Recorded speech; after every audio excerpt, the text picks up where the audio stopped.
Hello, patrons. This month we're going to be looking at coastal scenes and having a little bit of fun exploring how to depict a landscape.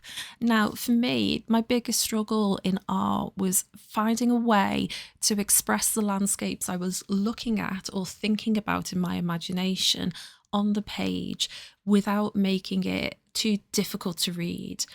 I've definitely fallen victim to adding too much detail to all areas of the picture and not trying to guide the viewer into the things that have drawn me to the landscape in the first place. Professional photography, as seen in reference images such as those in the post that we're going to be using in this tutorial, they're just so saturated, and generally the photographer has a huge amount of the landscape before you in focus, so there's very little blurring, and that means that when you try to reproduce that in an artistic way, you end up losing all depth of field. It almost looks like the landscape is all on one level right in front of you, like a brick wall. But there's plenty of tips and tricks that we can share to make our landscapes look more artistic rather than like a reference photo. It's also so much more fun to be imaginative and to play rather than trying to force yourself to pick the perfect cerulean blue for the sea or the perfect sandy stone colour for the rocks before you. We're going to be experimenting, drawing some little vignettes, that's little sketches of elements of the reference photos that I'm going to put on screen for you now. This is to get our eye into the landscape and to explore the images to find out what it is that resonates with us and therefore what we want to put on our page. And my hope is that when we come back to the second video this month, which is going to be part 2 of this main tutorial, we'll take those little images that we've created and make our own scene. So rather than copying from one single reference photograph, we're going to pick out the cliffs, the sea, if there's any sand dunes or rocks or a lighthouse that speaks to you. Then we're going to put them together, having spent some time getting to know them in our sketchbook in one single piece, and produce something that might not exist exactly as it looks in reality, but certainly conveys the messages that we want to convey as artists. Today I'm going to be using my curated Gansai Tambi palette of paints because some of these tones are really, really beautiful for a watery landscape such as a coastal environment. So I don't think I'm going to need to reach for any other paints other than these. You can just about see in front I've got my coloured pencils in front of me, and I've also off to the side here got my Caran d'Ache Neocolor 2 pastels, some graphite pencils and Posca pens that we might pull into this. Oh, and the final thing that I've also considered using are the paint markers that we made last month. Now, I'm not going to be using everything in each sketch, but I don't know exactly where I'm going with my first images or even how the sketchbook page is going to look. What I do know is that I'm going to do a series of small sketches and take you through my process. So together we can have a little look at breaking down a relatively complex scene into some interesting parts. And then we can think about putting them together later on in the month as a single piece. So to get started, I'm going to actually section up my page. And what I thought is on this first side of my double page spread, I'm going to draw a series of boxes that I'm going to use to put my sketches of more or less just the cliffs.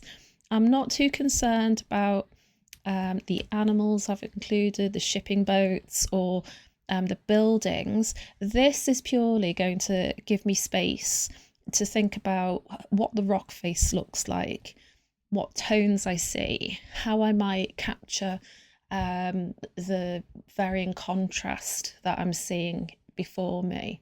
So I'm going to give myself 2 bigger panels, and then I think we'll divide the top into 3 So these will be portrait, whereas these are more or less square.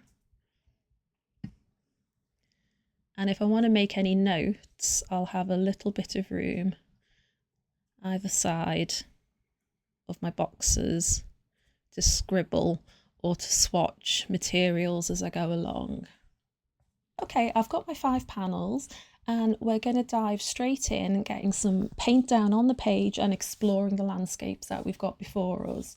So just taking a quick look at my colour chart, thinking about the cliffs and rock faces, I want something that's not too dark, probably from this top row here, to put down as a base layer because we can always add to it. So let's get painting. I think we'll go with this one first, kind of mushroomy colour. And the reference image should be on screen for you now. And all I'm going to do is think about the biggest shapes that I can see. And I'm also not trying to replicate precisely the scene before me. I'm going to let myself have some artistic liberties and just enjoy the process and be inspired by, rather than a slave to, the photographs that we're using today. All I'm doing here is marking out the cliff faces, and I'm adding a second slightly darker tone so that I can indicate areas of shadow, such as where the rock face is meeting the water, and also the foreground is slightly darker. Now actually these reference images I've collaged together, and that's what I'm working from today, because I prefer to not have the super detailed high resolution photographs before me, because it just encourages me to spend far too much time picking apart the detail and not just getting the marks on the page. So I think that's all I'm going to do for the rocks to begin with. And then the sea and the sky are slightly different blues. So actually, I think this I will use for my sky, but I'm going to water it down. And then possibly this or this, these two blues will be my sea tones. So I'm going to get plenty of water on my brush and get a relatively dilute bright blue. And take it almost to, but not completely touching, my rocks. I've taken that a little bit lower, but like I said, that's okay actually, it doesn't really matter.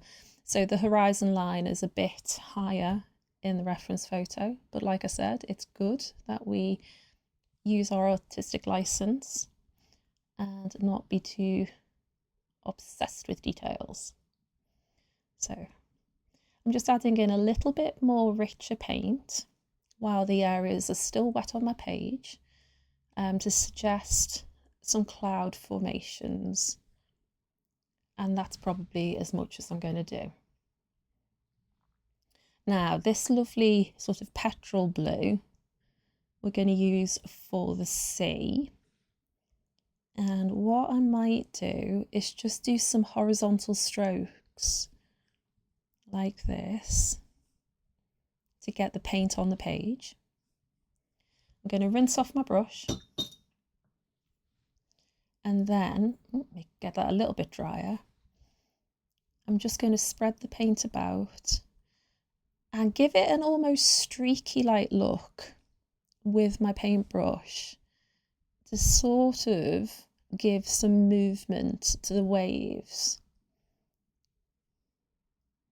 And already that's starting to capture the sea at rest in a cove, but of course the action of the tides will be pulling it in and out of that cove. So these little marks are going to help start to suggest it. Okay. Now, that paint is going to take a little bit of time to dry, and what I typically like to do is to move on to another panel and lay down some paint. And when I've finished laying down paint on pretty much all the page, I'll come back and we'll start adding our dry media on top. Okay, so next I think we're going to do this reference image. And I'm going to go with a dark green this time. So taking this green, and now let's see what happens. So really what I want is a dark tone, and there's clearly some grass growing on these cliffs as opposed to this image where it's mostly rock. So this lovely mossy olivey green is actually really good for that. The cliffs are darker at the base, so I'm adding more pigment down there. We're going to draw the outline of the second cliff face, and I'm actually going to take some water on my brush rather than any more paint and just spread that out, because there's definitely some areas which are lighter, particularly around this part where the sun is coming in and striking the cliff face. So we don't want to make it too dark to begin with. The final cliffs sort of curve down like that. And they are darker because, again, the direction of the sun is from the top left-hand side on this landscape. I'm going to use some of that extra pigment on my brush to deepen the shade here. I'm going to leave that to start drying, and then I'm going to take one of my blue shades again. I think for this one we'll go with what I believe is the pale ultramarine, and we're going to drop that in. Again, I want there to be some movement, so I'm not going to paint the whole lot nice and smoothly. I'm going to carry on laying it down with these horizontal marks on my paintbrush, which also, especially on hot pressed paper where there's not that much texture for the paint to settle into, you find that you get areas of higher concentration of pigment forming naturally, but you can always drop in a little bit more to give some depth to the ocean. It certainly looks a little darker in this area than off in the horizon.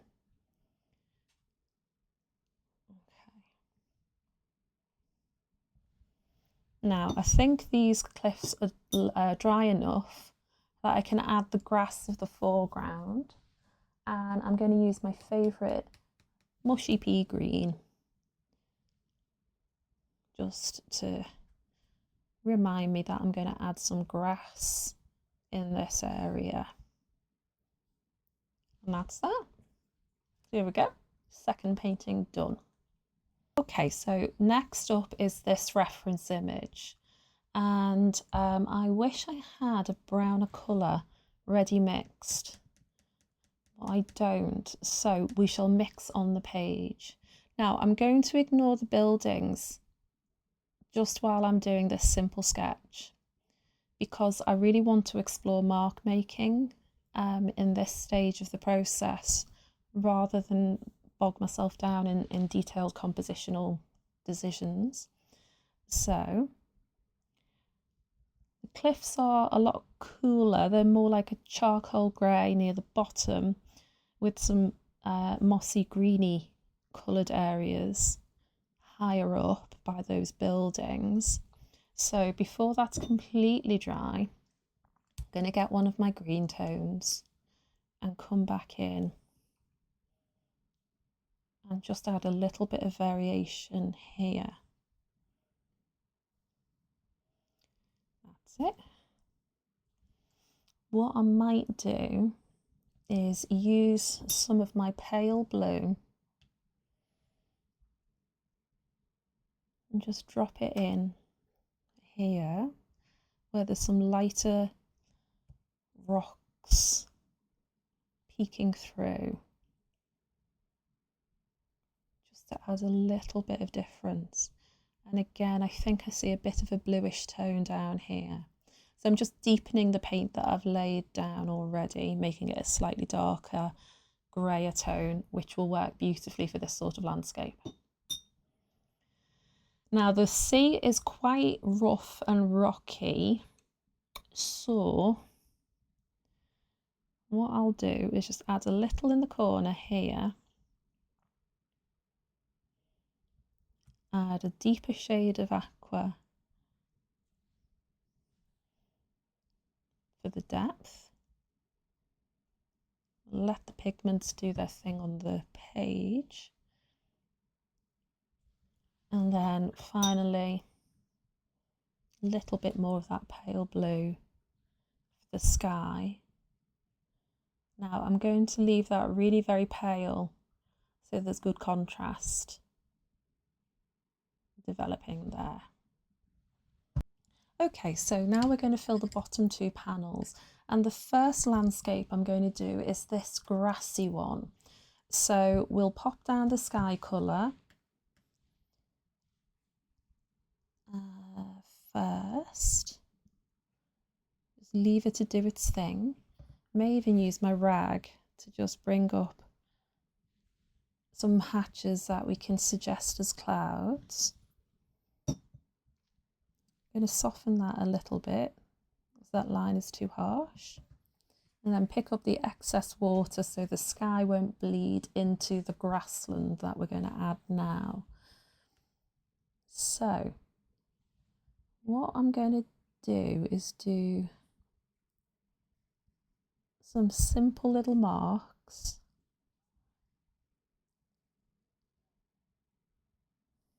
to mark out the darkest areas in the green.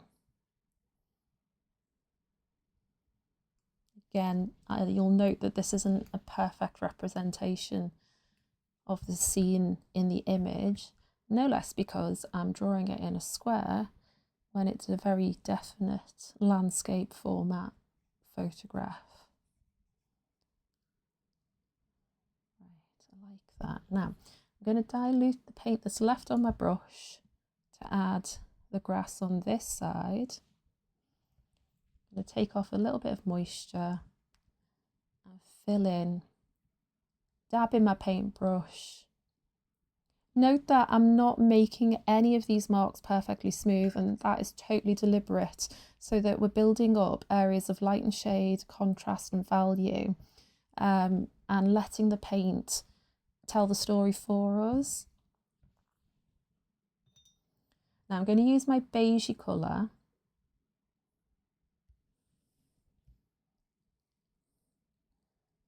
in the first instance for the path, and also let it bleed into some of the grassland areas, because there's definitely sunny places now. I think this is green gold. It's a yellowish greeny tinge. Just going to drop some in, and because the Gansai Tambi is somewhat opaque, you can drop lighter colours over darker ones to some degree, whereas you might struggle with watercolour to do the same thing. And that is that. Notice I've got a bit of a bloom here where I've used too much water, so I'm just going to smoothen that out with my damp brush, trying to make sure that all the yellow is off of it first. And actually, that'll do. We'll work around that. In fact, what I might do is come back in with a bit more blue.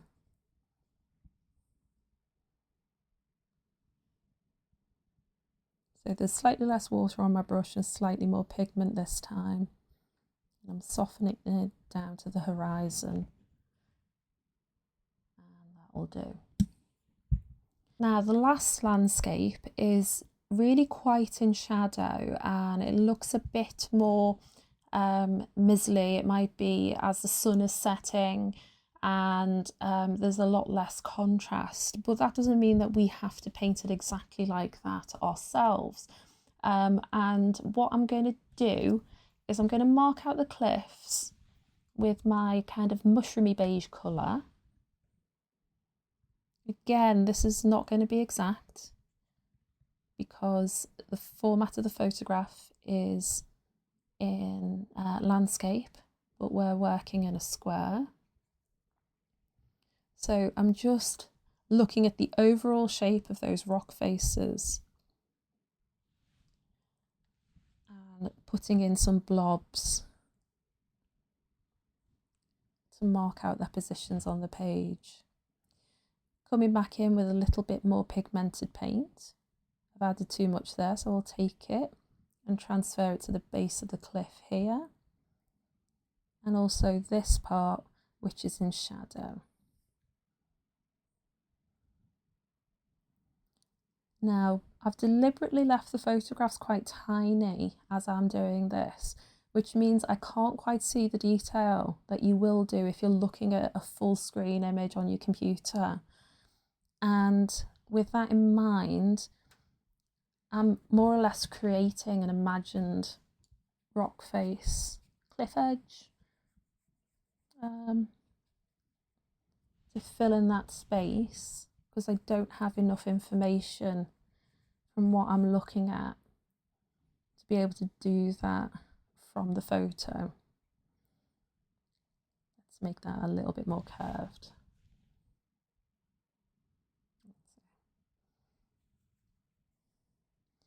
I do quite fancy making these really quite grassy. So back to that lovely dark olivey green, drop it on. I think we'll have grass coming all the way down,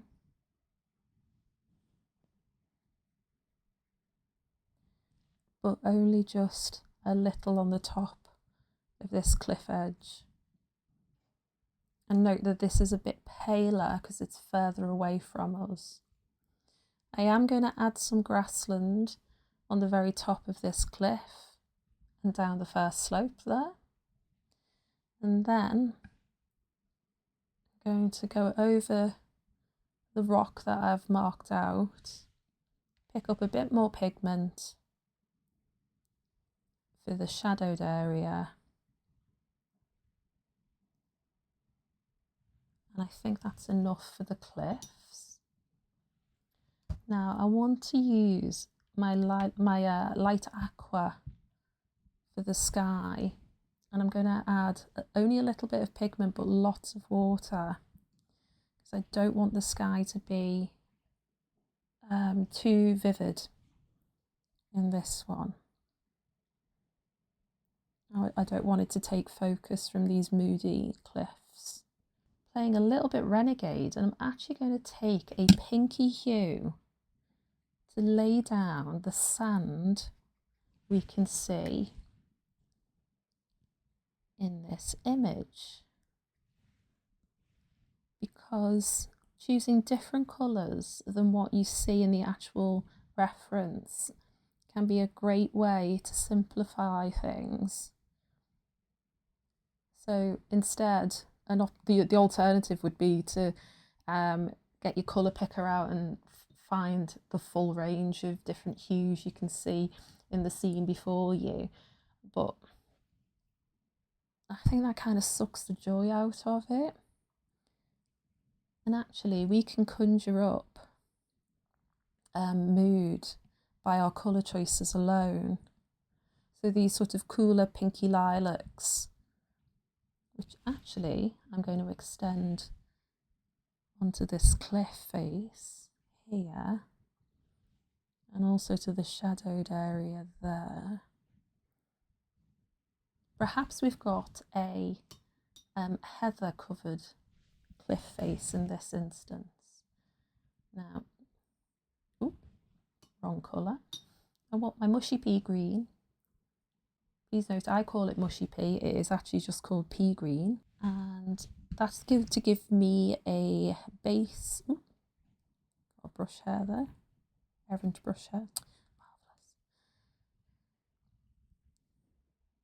I can come back and add in some foreground grasses when the paint is dry. So we're going to leave that be for 10 minutes or so, and then I'll check back in with you. Okay, so my paint layer is completely dry now, and I've picked out some coloured pencils that I thought would be good matches for what we're doing without using every pencil in my stash. So I've got an old favourite, a rosy beige Prismacolor, and a nice pale bluey green, which is Middle Verdigris by Luminance. I've got Mocha by Derwent Chromaflow, Chrysocolla Blue as a nice pop of colour, another Luminance. Then we've got Derwent Drawing in Chocolate as a dark tone, and Ink Blue, Derwent Drawing, plus an old favourite, dark green. This is Ivy and Derwent Light Fast. So let's make a start. And I'm just going to add some pencil details to bring out the main features I want in each of these landscapes. So we'll go back and work in the same order that we did before. And I think I want to go in with my Mocha, and I'm going to hold the pencil relatively far back so that if it does slip and jerk around a little bit, all the better for adding texture. And I'm just going to add depth to some of the shadow areas of the rock. I am pressing quite firmly to lay down a decent amount of pigment, and I'm being quite scratchy and loose with this. This stage should be nice and quick. Don't want to overthink it. Just get some marks down to suggest those craggy rocks and move on. Now there's actually a little bit of rock in the ocean there that I'm going to add in. That's another interest point, and I'm going to go over with my darkest brown, that chocolate, which is almost black. I'm going to pick out the darker shadows with this as well. I'm not going to cover every little mark I've just made, otherwise there'd be no point in using the lighter colour first. Now there is quite a bit of shadow in the foreground, so going side to side, holding the pencil on its edge, I'm going to suggest shadow like so. Now I'll go to where is it, just to add a little bit of variation. And I'm using more vertical strokes here to suggest the height and scale of the mountains, or the cliff faces I should call them. Suggest that there's grass coming all the way down here, perhaps a little moss on this rock, and I'm going to take out my Chrysocolla Blue and just add in some loopy lines to give a bit of movement to those waves. Now for the shadow around the base of the cliff, I'm going to come in with my Ink Blue, which is this beautiful muted dark dark denim indigo sort of blue. It's great for adding value to your work. Okay, now I think I'm going to take my rosy beige and I'm just going to do some little circles in the foreground here to suggest a little bit of the pebbly texture that I'm seeing. I might actually add some to the edges of these rocks so they stand out a little bit more. Give them a bit more definition, seeing as they are the foreground. And the final supply I'm going to grab for this is a white Neocolor 2. Now, this is a new acquisition for me, so it might not have much payoff, but I'm going to rub it next to the cliffs where the waves would be lapping against the rock, and I'm going to bring back a bit of contrast to the foreground as well, because I've lost it a little bit. There's not enough definition difference between the depth of colour of the sea and the depth of colour of the rock. Now I've added in some detail. So if I do some horizontal marks with this crayon, and then maybe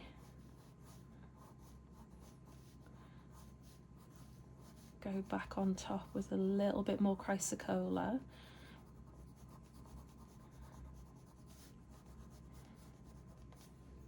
I'm much happier with this area now.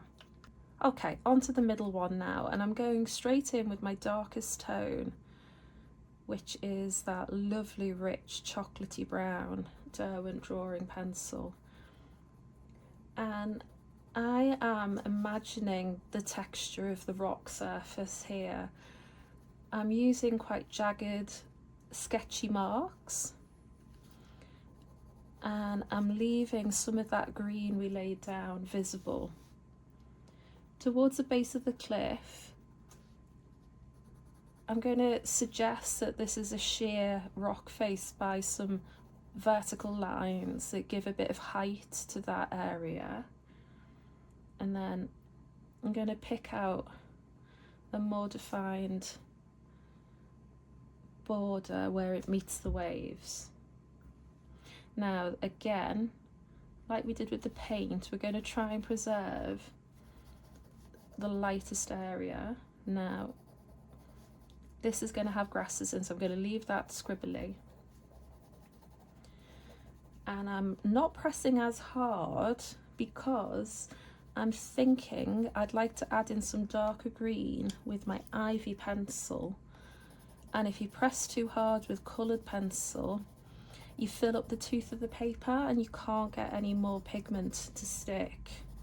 So don't go too heavy if you're intending on adding more layers. Now I think I'll use my mocha like so. And I am pressing hard to burnish it down there to give that area in particular nice depth. And I like that, so I'm going to add a little bit more mocha to tie some of the areas in at the back here. Again, not on every part of the page. Now, I kind of wish I had another lighter green, but we'll work with what I've picked out. Of course, you might choose totally different colours.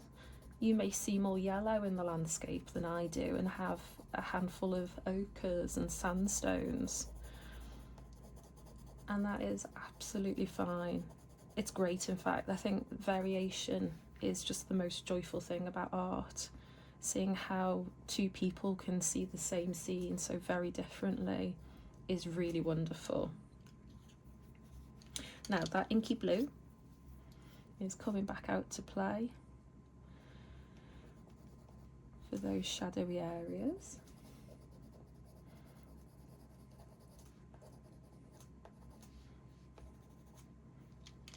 And And let's take my middle verdigris, which is the wrong shade looking at the grass on the reference, but that's fine. I'm thinking about making a nice picture, I suppose, and I just want there to be the suggestion of grass in the foreground, like that. I might use my ivy just around the roots of some of the grass, and then do some longer pieces. But I'm going to resist the urge to fill it all in. Let's see, chrysocolla this time. Now actually I'm going to use my inky blue, and I'm going to very lightly crisscross some lines into the cove, because I get the sense that this water is moving quicker. It's bashing up against the rocks faster than in the first image. And then I'm going to change the angle slightly. If you've ever watched the sea come in and out, you'll see that you often get waves coming in at sort of diagonal angles to one another, and changing the direction of my strokes is going to suggest that for us. Now, where's my little white neo colour? There's definitely a bit of turbulence in the waves around here, so we'll go with that. Pick out some of the highlights here, kind of burnishing those blue pencil lines into the page. I think I'm happy with that. Now I might go a little bit less realistic for this one, because the colour is quite different to what you see in the reference. And for the lower portion of the cliffs, I'm going to use some of this rosy beige colour, which is totally a secret weapon of mine from my Prismacolor pencil collection, to build up some tone. And then the mocha, again vertical strokes to suggest height, rough and scratchy marks, not trying to fill in every nook and cranny of the page. I think that's quite good. Back to the chocolate.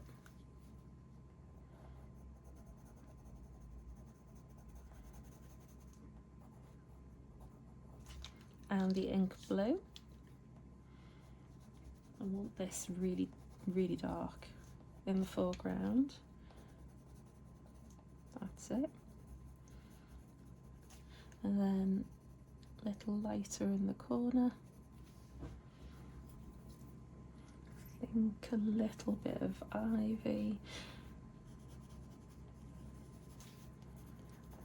Kind of doing little chevron marks to suggest movement of grass in the wind. I'm going to extend that down here a little bit. We've ignored the photographs, the buildings in the images, and that's fine. Let's see. It looks quite rocky and pebbly on the top portion. So going to do some really rough ovally shapes to suggest those stones. And actually, I wonder what it'd be like to add in some of the chrysocolla here. Is that sheer madness? Perhaps. You don't know until you try. And now, with that lovely inky blue, I'm going to add in some of the crevices,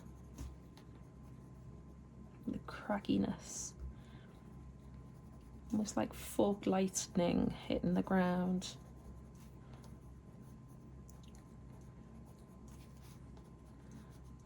it.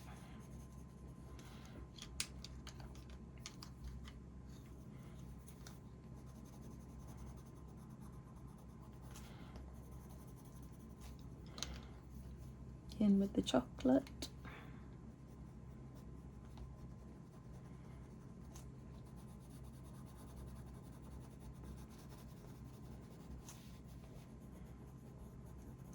Again, I'm not covering every mark like for like. I'm going over some areas that I've not touched before to try and create some more variation. Now again, this is quite a rocky sea, so I'm going to do some curvy lines in the front. It's calmer at the back, so we're going to leave them fairly horizontal and straight. Add in just a touch of the ink to make it darker. And then I'm going to press a little bit harder.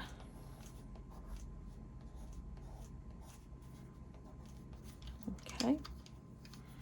And I'm going to leave the white there, but what I think I'll try is giving a really wiggledy outline to the base of the cliffs in the hopes that it suggests those waves crashing at the base without me actually having to paint in lots of white waves. Deepen the tone with the inky blue.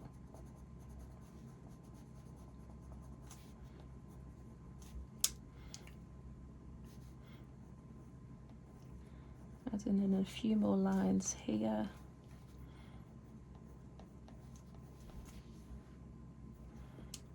And I just want to fill in the base of that cliff in the foreground because it kind of looks like it's floating otherwise with my mocha. And I think we'll leave that one there. Now for the bottom two, because they are quite grassy, I've picked out another few shades of pencil and put back some of the other ones that we were using, which I will just swatch out for you now. So I've got a green shadow Derwent drawing, a yellow ochre Derwent drawing, and then a taupe Light Fast by Derwent. And I've also picked up two other colours of Neocolour, and I'll show you what I'm going to do with them in Jaune Lumière and Dark Olive. Okay, let's get cracking. I want to give it a more sunny vibe, so in particular the path has lots of shadows from the grasses and the posts that are separate or on either side of the walkway. So I'm going to press firmly in some places to give a darker shadow.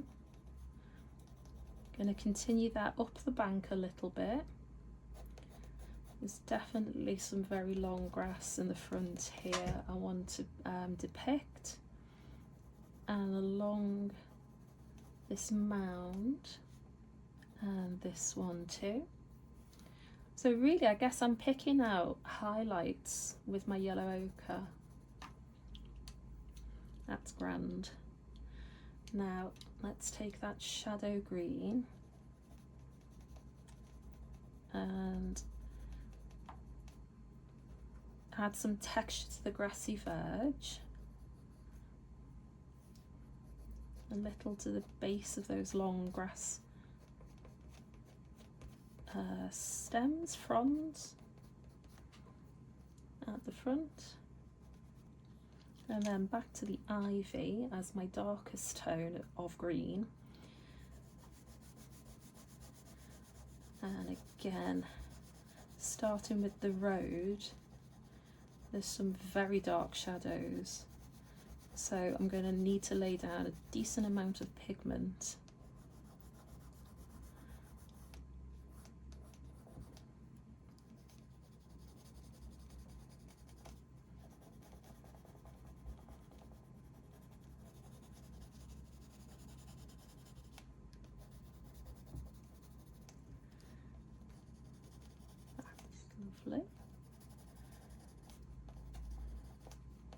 You see, we're getting warmed up now. I certainly feel a bit braver with my mark making than I did at the start.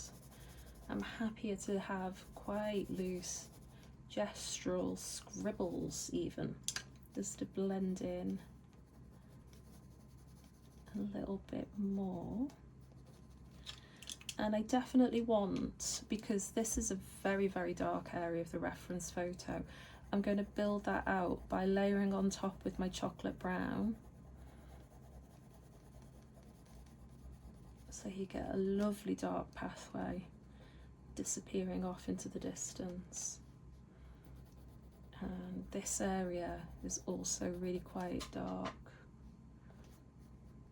Right, now onto the neo colours that I've picked out, and my thinking is I'm going to create the fence posts with these thick waxy crayons. And there we go, off into the distance. Actually, use the sharper end of the crayon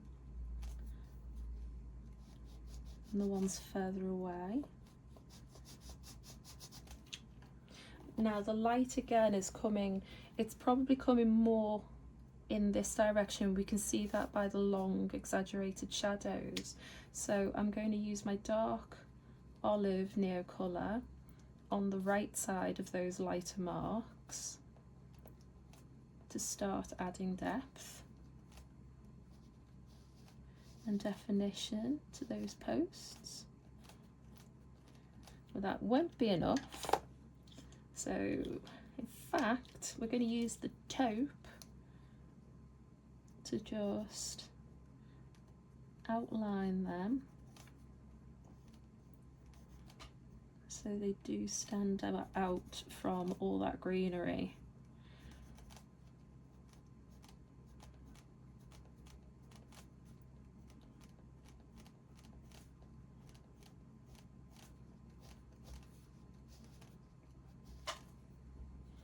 And I'm going to use the chocolate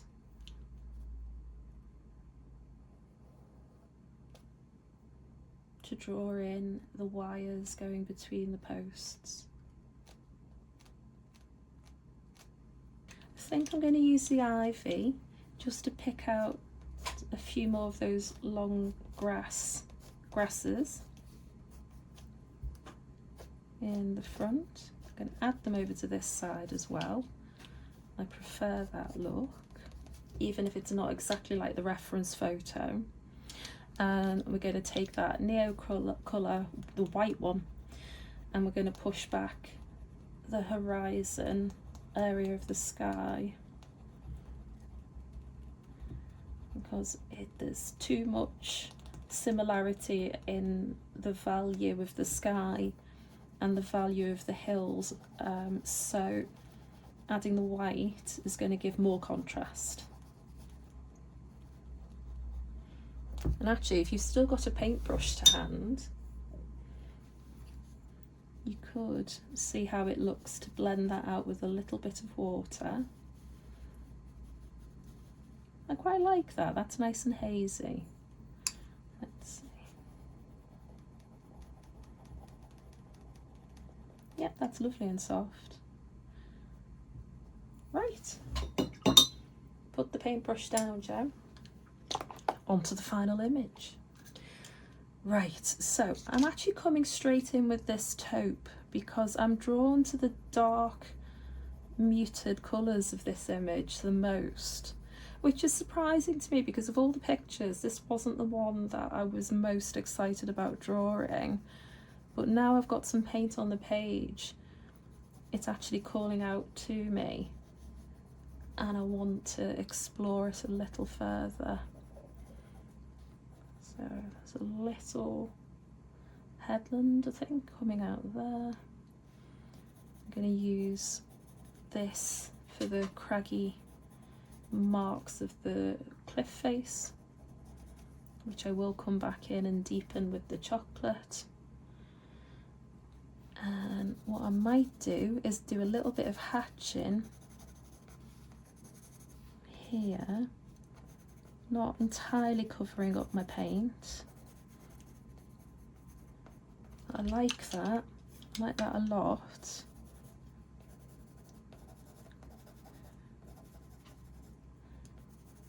Okay. Ooh, we're cooking on gas now.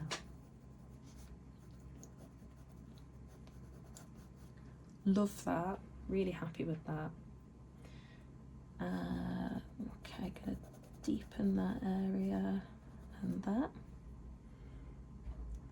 Gonna highlight, or shall I say, deepen the value of some of these crevices.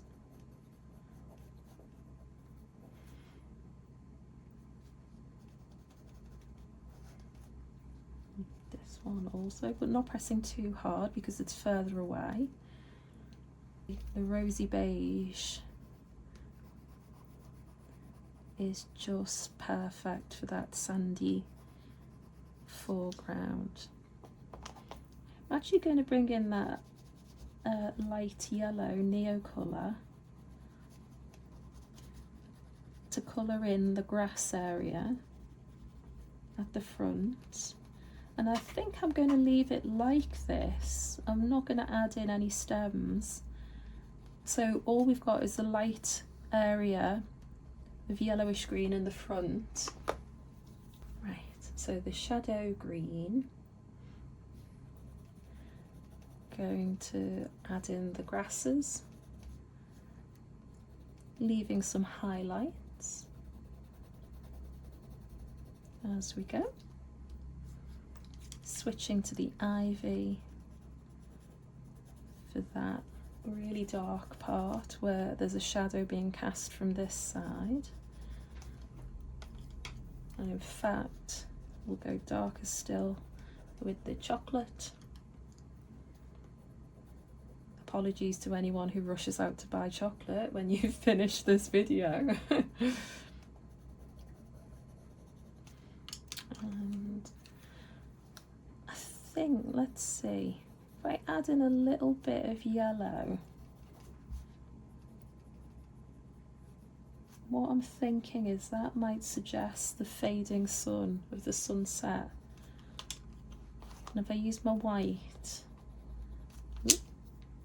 wipe off the blue first.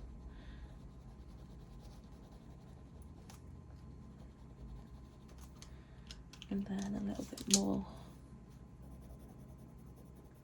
yellow.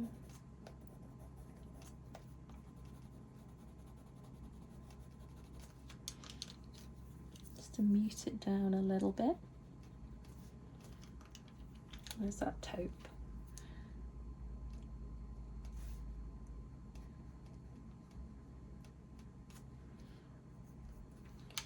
And I think I'll use my rosy beige because it's not too dark, and I don't want to add too much detail to this furthest away cliff because it'll get confusing and difficult to read. I will tie it in over on this side of the page as well.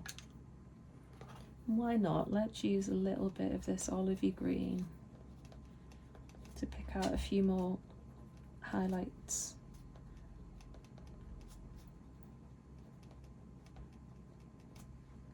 Feeling happier with that. But what I do need is a blue for the sea, and I think I'm going to use the Solway blue, another Derwent drawing pencil, because it's a very pale grey blue and it'll be just right for this more moody piece we've done here. And I think that's that.